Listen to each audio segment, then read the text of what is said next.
So let's go backwards a little bit because I have questions. So you were saying that in one of the things that you talked about is scalp care. Yes. So talk to me about scalp care. What does that look like?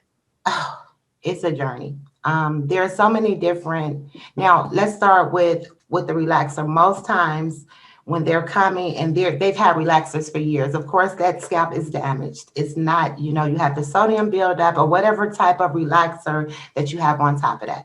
Most time that it's so full of oils and all of those type of things because the scalp is dry from the chemical relaxer.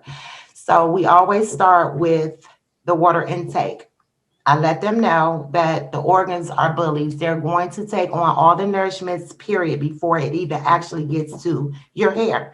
So that's the first thing. And everybody, oh, yeah, yes, I need for you to drink 60% of your body weight in water every day. Like that's where it starts. The different conditions, psoriasis, eczema. So that's a whole different, thing. Most times, before I even get into that, they have to have some type of diagnosis from their dermatologist. I don't talk about medical.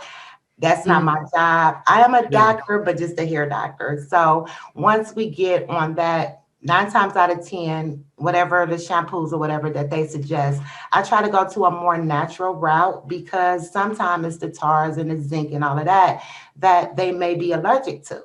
So on my Ah. questionnaire, my pre-consultation is quite a few things. I even have them to upload a picture of their current hair, and that's before they even get to my chair. So I know some of the things that they're going through.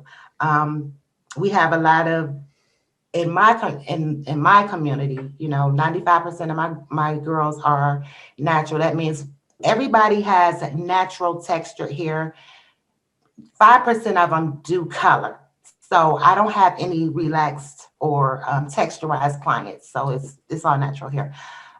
Most times it's the water intake or with their eating. So it I know starts. I'm always saying that we like I find most people don't drink enough water. I know I don't. Uh-huh. I take my water filtered through this magical machine called Keurig. Uh, No, that's right. so yeah, it is hard to suddenly change a lifestyle for something as simple as hair, but it does make a huge difference. Makes a huge difference. And with the expense I always let my clients or my guests that comes to the salon that this is an investment, and I always use like a college degree or a college education.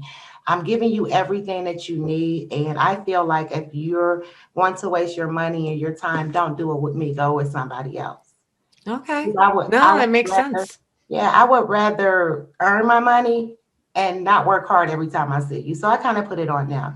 And if they really want it, they're gonna do it. So it's the intake, it's just the natural with the hair care line.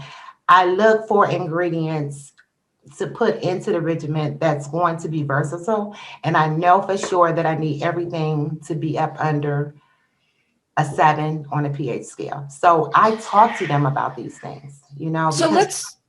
I was going to say, talking about with the pH and everything like that. Again, going back to relaxers being such a high uh, pH, what do you do to neutralize that when they're kind of transitioning to something else? so basically, of course, Olaplex helps to, relink and make it strong with that line of demarcation. And that's one of the reasons why I'm so blessed to even have it. Like it's amazing to me the things because basically that has really made me get into the science of hair within the last, I'll say 5 or 6, well, 4 to 5 years. I've been really, really serious about connecting all the dots.